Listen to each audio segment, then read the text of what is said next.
একটু যদি সবাই চুপ হয়ে আসি তাহলে আমাদের কথা শোনা যাবে। দুঃখিত, আপনাদের ঈদের ছুটির দিনে আপনাদেরকে আজকে আমন্ত্রণ জানিয়েছি। তবে একটা খুশি সংবাদের জন্য আলহামদুলিল্লাহ আমাদের জাহাজ এমভি আব্দুল্লাহ গতকাল রাত ৩টা নাগাদ সোমালিয়া উপকূল থেকে রওনা দিয়েছেন দস্যুমুক্ত হয়ে।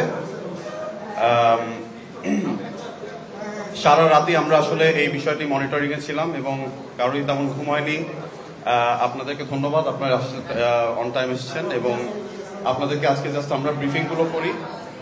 এতদিন আমরা জনসমক্ষে আসতে পারিনি যেহেতু এই বিষয়টি খুবই সেন্সিটিভ, কৌশলগত অনেক বিষয় ছিল। আমরা সরাসরি আপনাদেরকে আসলে কোনো রকম আপডেট দিতে পারিনি। তো আমরা চেষ্টা করবো আজকে আমরা পুরো জিনিসটাকে গুছিয়ে দিতে। রমজান মাসটা শুরু হয়েছিল আসলে এই দুঃসংবাদটা দিয়ে যে জলদস্যুরা আমাদের জাহাজকে আবার আক্রমণ করেছে। 14 বছর আগে একটা সিমিলার ঘটনা ঘটেছিল এবং দুর্ভাগ্যজনকভাবে আজকে 14 বছর পরে সেই ধরনের আবার একটি ঘটনা ঘটলো। তো ঠিক 31 দিন পর আলহামদুলিল্লাহ আমরা জাহাজটি ছাড়াতে সক্ষম হয়েছি।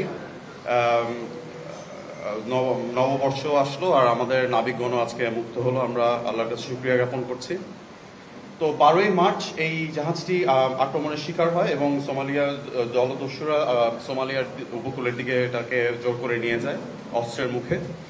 এবং আমরা জানতাম যে আমরা সবচেয়ে বেশি উৎকণ্ঠায় ছিলাম আসলে তাদের সেফটি এবং ওয়েলবিং নিয়ে, তারা কতটুকু সুস্থ আছেন, তাদের কোনো রকম অসুবিধা হচ্ছে কিনা। তো প্রথম কয়েকদিন কেটেছে আসলে আমাদের ওই এসিওরেন্সটা পেতে।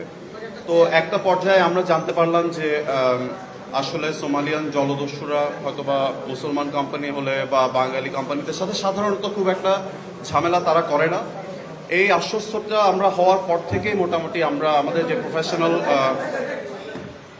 যে প্রফেশনাল অর্গানাইজেশনগুলো আছে যারা এই ইস্যুসগুলো নিয়ে কাজ করে তারা সরাসরি এঙ্গেজড হয়ে গেল এবং এঙ্গেজড হয়ে তারাই আসলে টেক ওভার করেছে যে কিভাবে এই জাহাজটিকে যত দ্রুত সময়ের মধ্যে আমরা ফেরত নিয়ে আসতে পারি। তো আজ 31 দিন পর আলহামদুলিল্লাহ অনেক রকম নেগোসিয়েশনস অনেক কিছুর পর গতকালকে আমরা ফাইনালি তারা জাহাজটি ছেড়ে চলে যায়। আর এর মাঝে আপনার আরেকটা বিষয় যে আমরা সরাসরি যে কারণে আসিনি তার কারণটা হচ্ছে দস্যুরা সাধারণত যদি মালিক পক্ষের পরিচয় পায় তখন তারা চেষ্টা করবে যে মালিক পক্ষকেই টার্গেট করে তারা কোনো রকম আরো বেশি কিছু হাসিল করতে পারে কিনা আমাদের থেকে, এই ধরনের একটা, এবং পুরো জিনিসটা আরো কমপ্লিকেটেড হয়ে যায়।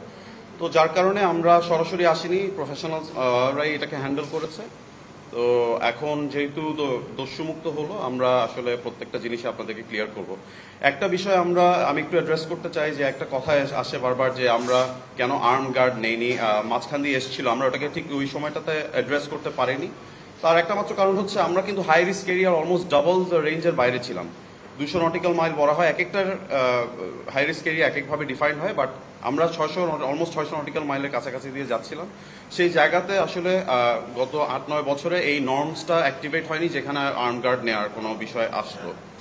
তো সেই কারণে আমরা আর্ম গার্ডের বিষয়টি আমাদের ইয়েতে আসেনি এবং আমরা নেইনি।